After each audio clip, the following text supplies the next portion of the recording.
pakai perasaan. Sebenarnya sih bukan dengan minuman alkohol ya, harusnya ya. Halo Pearls, kembali lagi di channel YouTube Klinik Mutiara Cikutra. Kali ini kita akan mereaction salah satu adegan dari film The Good Doctor bersama Dr. Ines. Halo. Oke, ini ceritanya lagi di airport ya, lagi di bandara. Wow, terus tiba-tiba anaknya ketimpa kena serpihan kaca ceritanya. Oh ya, terus tiba-tiba ada orang yang suruh bilang, tolong hubungi 911. Nah ini sebenarnya kalau di Amerika memang kalau nomor emergency atau nomor gawat darurat ke 911, tapi kalau di Indonesia kebalik ya, ke 119. Oke. Nah ini ceritanya si darahnya banyak yang keluar ya dari daerah leher. Nah kalau misalnya darah yang keluar gini, emang kita harus tahan, namanya adalah di dep ya. Nah ini boleh dengan kasa, boleh dengan tisu, boleh dengan kapas. Nah kalau di film ini sih dia nutupnya pakai lap kayaknya ya, semacam gitu. ya semacam handuk. Pokoknya boleh handuk, boleh lap, boleh baju, tapi harus yang bersih.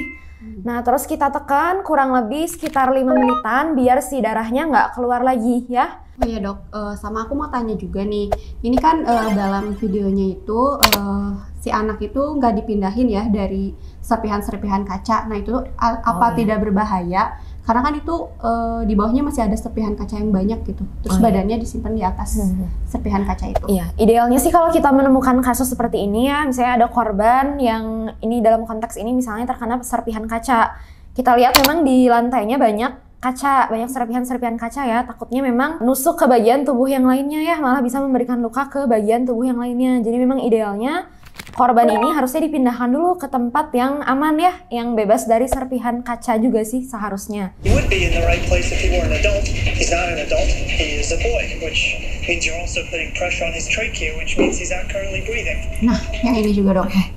Ini kan barusan bilang katanya menekan di bagian yang salah. Sebenarnya memang itu berbahaya atau tidak dok? Karena kan di bagian leher itu di adegannya ini terlalu bawah menekannya. Emang itu berpengaruh gitu deh?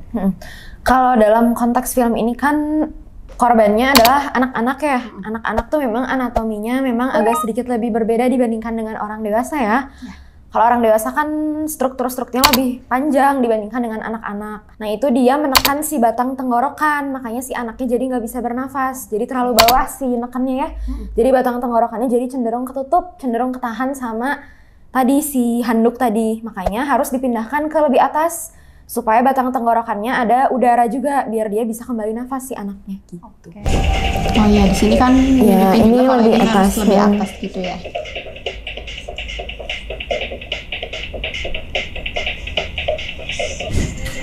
Berarti pecahan kaca yang ada di perut tadi itu nggak dicabut ya dok?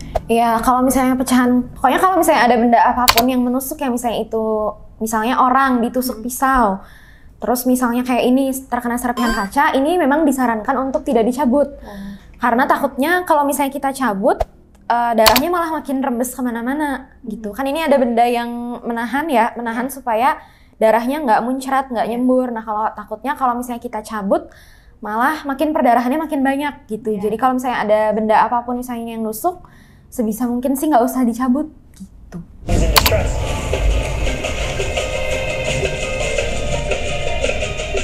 Itu ketahuan kalau paru-paru kirinya bermasalah itu dari mana dok?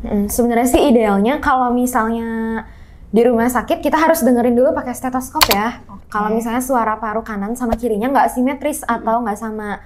Biasanya kalau paru-paru kirinya bermasalah berarti suara paru-paru yang normalnya itu nggak kedengeran dibandingkan dengan yang kanan ya. Tapi kalau misalnya ini kan dia nggak pakai stetoskop ya, nggak didengerin. Mungkin dia melihat dari kondisi dadanya aja, berarti dada kirinya dia nggak ngembang gitu ya. Pakai perasaan. Mungkin udah terlalu jago ya dia sampai nggak harus pakai stetoskop juga udah tahu si dokternya. Oh ya. Terus ini dia si dokter Sean Murphy ini dia berpikir bahwa si pasien atau si anak ini mengalami kondisi namanya adalah tension pneumothorax. Itu apa dok? Ya, ini jadi kondisi di mana si udara paru ini terperangkap di dalam pleura. Pleura itu adalah selaput yang membungkus paru. Jadi si udaranya tuh nggak bisa keluar ya, jadi terperangkap terus di dalam pleura tadi. Nah, akibatnya apa kalau misalnya kan udaranya terus-terusan masuk tapi dia nggak bisa keluar. Nah, lama-lama bisa neken paru, lama-lama juga bisa neken ke arah jantung. Nah, ini fatal banget ya, biasanya bisa menyebabkan kematian kalau misalnya nggak ditangani segera.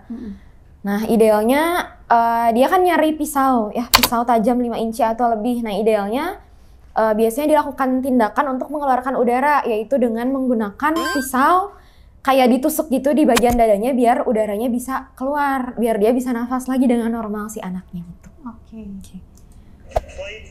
inches or longer.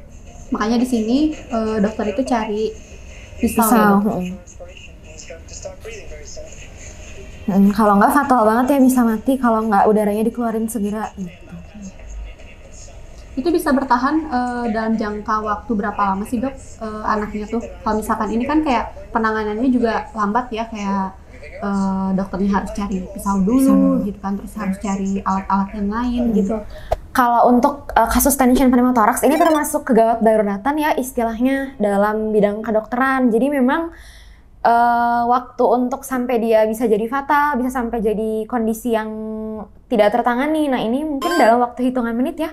5 menit sih sebenarnya harus udah ditangani ya. Kalau dalam konteks ini kan dia nyari pisau dulu ke polisi apalagi ya. Terus kayaknya di film ini dia tidak memperkenalkan diri sebagai dokter ya. Dia nggak memperkenalkan diri mau nolong pasien, ada pasien gawat. Jadi mungkin si polisinya agak bingung ya. Nah, pas di part ini tuh dokternya bawa 2 botol semacam kayak alkohol gitu ya dok? Iya. Nah, itu fungsinya buat apa?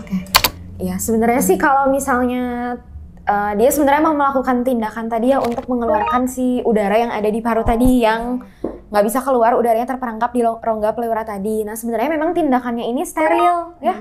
Steril harus di ruangan operasi biasanya. Tapi ini kan konteksnya di bandara. Nah, mungkin dia butuh si alkohol atau minuman wine ini untuk ceritanya untuk mensterilkan si alat-alatnya ya. Tapi sebenarnya sih bukan dengan minuman alkohol ya. Harusnya ya mungkin dengan, ya mungkin susah sih ya. Ini mungkin konteks yang darurat, jadi dia pakai minuman alkohol ceritanya sih untuk mensterilkan. Tapi kenyataannya kalau di ruang operasi ya ada prosedur sterilnya sendiri ya. Oke. Seharusnya kan ini tindakannya memang steril ya, harusnya ceritanya dia udah pakai sarung tangan steril, harusnya dia udah nggak boleh megang-megang lagi tuh botol-botol dan lain-lain. Harusnya dia minta ke yang lain sih sebenarnya ya, kalau bisa minta ke orang yang lain untuk misalnya bantu nuangin, bantu potong dan lain-lain, karena sebenarnya dia si sarung tangannya udah steril, jadi harusnya nggak boleh pegang apa-apa lagi gitu, harusnya idealnya ya. Lagian kalau pakai cutter juga itu juga salah satu alat yang nggak steril juga ya dok?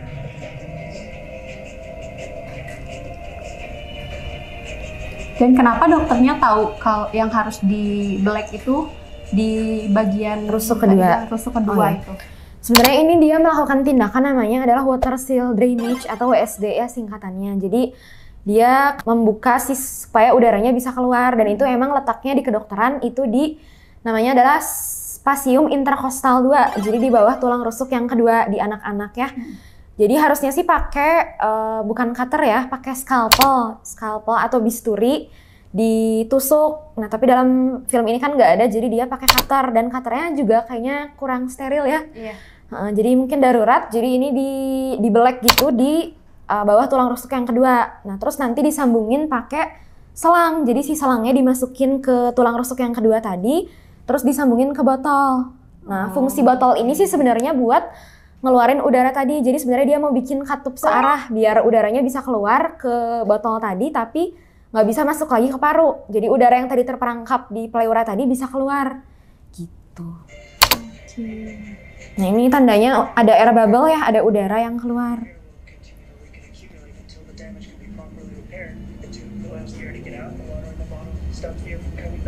Oh, itu udara dari jadi kalau katup satu arah iya.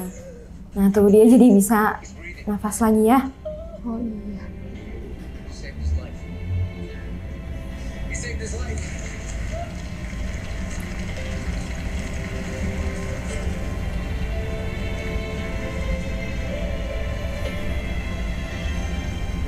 Wow. Keren banget ya. Keren juga.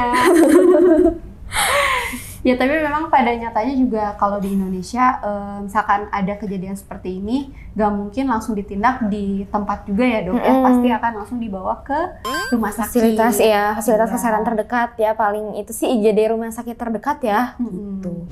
Nah itu tadi adegan film yang sudah di-reaction oleh Dr. Ines dan juga Mila. Tadi juga ada beberapa yang sudah dijelaskan oleh Dr. Ines dan itu jadi salah satu tambahan ilmu juga ya buat Pearls di rumah. Nah kalau misalkan Pearls ada saran lagi nih, coba dong reaction video atau adegan film dari film apa gitu, boleh langsung komen aja di bawah. Terus jangan lupa juga nih kalau misalkan Pearls suka sama videonya, like, komen, dan juga share ke seluruh sosial media dan jangan lupa subscribe. Ada pesan-pesan lain dari Dr. Ines? Nggak ada, mungkin tadi sudah saya jelaskan ya. Tadi udah saya pause mungkin untuk reaction videonya untuk saya menjelaskan si Dr. Shawn Murphy ini dia melakukan tindakan apa sih. Mudah-mudahan sih jelas ya dan juga bisa menjelaskan untuk si penyakit ini ternyata berbahaya. Tadi penyakit namanya tension pneumothorax ya, dan ini bisa mengancam nyawa. Terutama pada anak-anak, makanya harus dipantau dan terus diwaspadai ya untuk anak-anak Pearls yang ada di rumah. Oke, sampai ketemu di video selanjutnya. Bye-bye.